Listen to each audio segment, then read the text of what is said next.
The frozen earth cracked beneath steel treads as dawn refused to break. Fog clung to the pine trees like battlefield smoke that never cleared, and somewhere in that gray void, engines hummed. Light, quick American. A German panzer commander stood in the cupola of his Tiger II, breath fogging the frigid air, listening. He had heard many engines in this war. The guttural roar of Soviet T-34s. The mechanical thunder of British Churchills. But this sound was different. Higher-pitched, almost delicate. Through his field glasses, he caught a glimpse of movement between the trees. A low silhouette, 6 wheels, moving at a speed that seemed impossible for armored warfare. He lowered the binoculars and smiled. Then he laughed. His crew heard it through the intercom, that confident Prussian laugh that had echoed across 3 years of conquered territories. Amerikanisch Spielzeugen, he muttered. American toy cars. By nightfall, his entire division would be encircled, and that laughter would be frozen in memory, like the corpses dotting the Belgian snow. The M8 Greyhound was never supposed to be the hero of any story. Born from a 1941 requirement for a fast armored car, it emerged from assembly lines looking more like a compromise than a weapon of war. 6 rubber tires instead of tracks. 37mm gun that could barely scratch a panzer's paint. Armor so thin that German soldiers joked you could pierce it with a determined bayonet thrust. Weighing just 8 tons, less than a loaded supply truck, it seemed to embody everything the Wehrmacht had been taught to dismiss about American military engineering. Quantity over quality. Speed over substance. The industrial output of a nation that supposedly didn't understand the art of war. German tank doctrine, forged in the fires of Poland and France, emphasized the Schwerpunkt, the decisive point of concentrated armor that would smash through enemy lines like a steel fist through paper. Tanks were meant to be heavy, protected, powerful. They were meant to stand and fight, to dominate through superior firepower and armor thickness. The idea of a reconnaissance vehicle that would dare to engage in actual combat seemed to German tactical thinking not just foolish, but fundamentally unserious.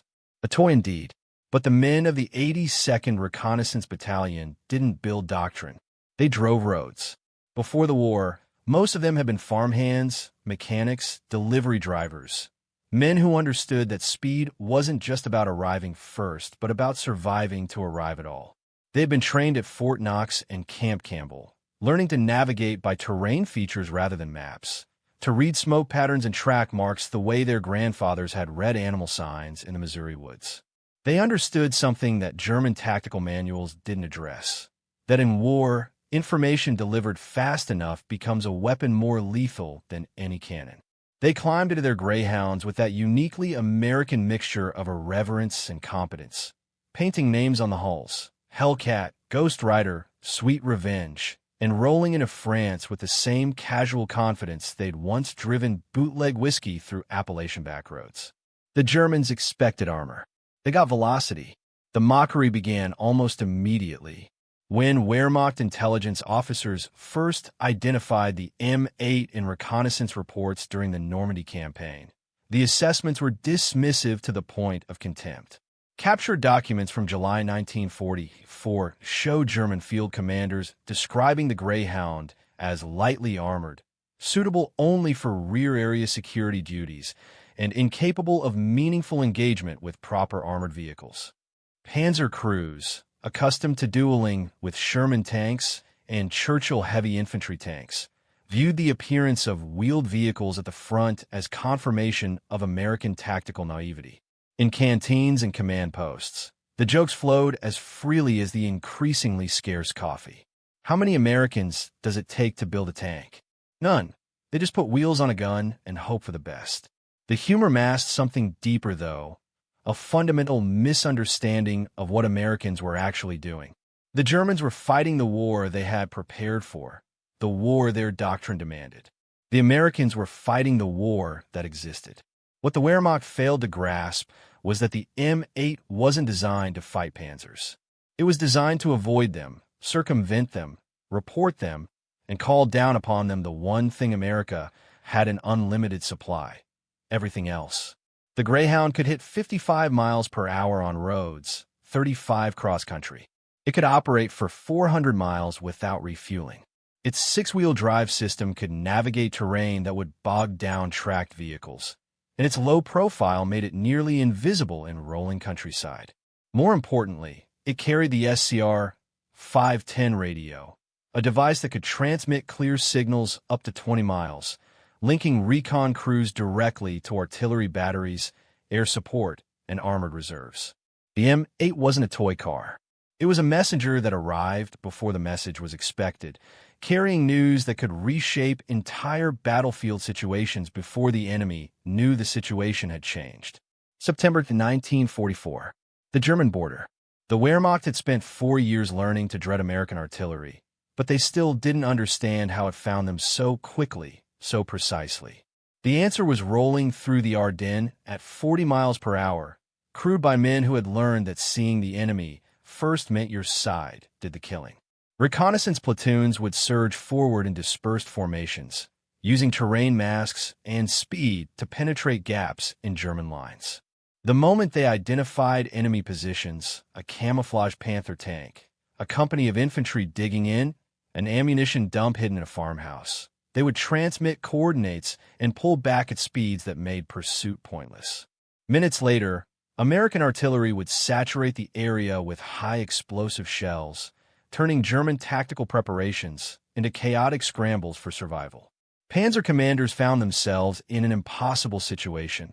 The enemy kept finding them, but they couldn't find the enemy finding them. Their heavy tanks, designed for decisive engagement, became static targets for an opponent who refused to stand still. The transformation in German perception came gradually, then suddenly. By late 1944, Wehrmacht after-action reports began changing tone. The dismissive mockery disappeared, replaced by frustrated tactical analyses that struggled to articulate a new problem. American reconnaissance elements demonstrate exceptional mobility and communication capability, read one report from Panzerlehr Division. Wheeled vehicles appear before positions are fully established, disappear before engagement is possible, return with artillery correction almost immediately. Recommend increased security patrols and air reconnaissance to counter. But air reconnaissance required aircraft Germany no longer had, and security patrols required fuel Germany couldn't spare. The Americans had found the gap between German tactical excellence and German strategic exhaustion, and they were driving M8 Greyhounds through it at 50 miles per hour. The crews themselves were evolving too. Early in the campaign, they had followed their training: observe, report, withdraw. But combat has a way of teaching lessons that no manual contains. They learned that the 37mm gun, while useless against tank armor, could shred half-tracks, destroy supply trucks, and kill German reconnaissance vehicles with devastating efficiency. They learned that appearing suddenly at crossroads or bridge approaches could panic entire convoys, forcing delays that cascaded through German logistics. Most importantly, they learned that psychological impact could be as valuable as physical destruction.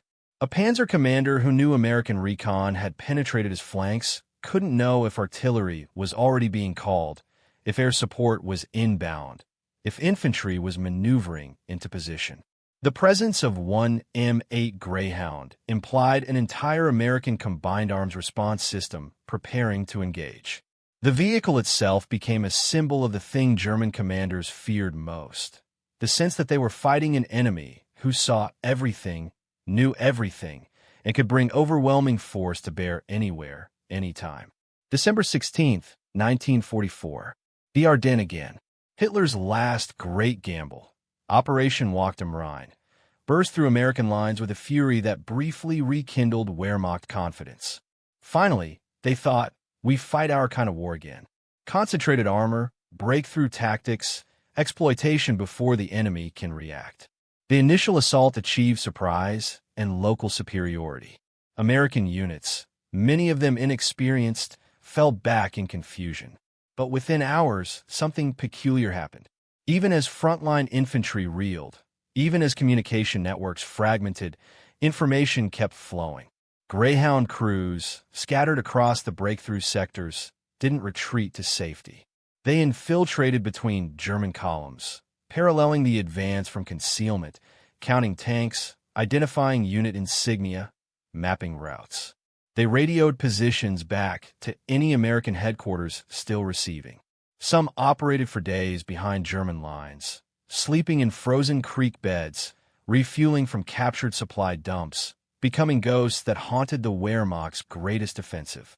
The intelligence they provided allowed American commanders to understand the shape and objective of the German attack, even as it was still developing. Information that would prove invaluable in mounting the defense that would eventually break Operation Wacht am Rhein's back. This is where German laughter died completely. Not in a single battle, but in the accumulated weight of 100 small defeats inflicted by an enemy they had underestimated. Panzer divisions that should have been racing toward the Meuse River found themselves halted by American artillery that had been prepositioned exactly where it needed to be, guided by intelligence from recon elements the Germans couldn't catch.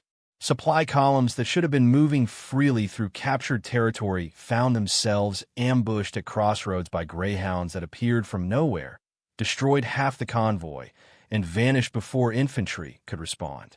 Wehrmacht tactical communications filled with frustrated exchanges. Where are their reconnaissance units? Everywhere. It was the answer German commanders had given their enemies for years. Now they were hearing it themselves. The symbolic power of the M8 became its speed, not just mechanical velocity, but operational tempo. In a war where German forces were increasingly constrained by fuel shortages, mechanical breakdowns, and strategic exhaustion, the Greyhound represented American abundance made kinetic. It could afford to be fast because America could afford the fuel. It could afford to take risks because there were always more. It could afford to prioritize information over armor because American doctrine had evolved to understand that in modern warfare, knowing where to shoot mattered more than how hard you could shoot.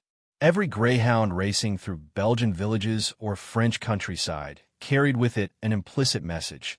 We have so much, we can waste it on six-wheeled cars that do nothing but look at you, and then kill you with what we send next. By January 1945, German tactical doctrine had been forced to adapt. New defensive instructions emphasized the importance of security screens extended farther from main positions, multiple observation posts with overlapping fields of view, aggressive patrolling to deny American reconnaissance freedom of movement. But doctrine written on paper couldn't conjure the resources to implement it. Units spread thin to guard against infiltration were units not concentrated for defense. Patrols sent out to hunt American recon were patrols consuming fuel and exposing themselves to artillery. The Wehrmacht found itself in a position it had imposed on so many enemies, forced to react, always a step behind, bleeding resources to counter threats that dissolved the moment you moved against them.